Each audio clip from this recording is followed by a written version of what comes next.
All right, WMC, this is the video to find the winner of my Bobble four-way with the Yana season seed holder and some other stuff. What was in here? I don't remember.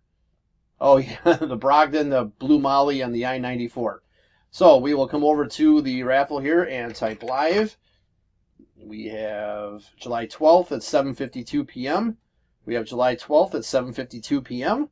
There is the list of our 20 entries. We're just going to randomize your names, and then whoever is on top after the final roll is our winner. So we need a dice roll of 5 or higher. There's 7.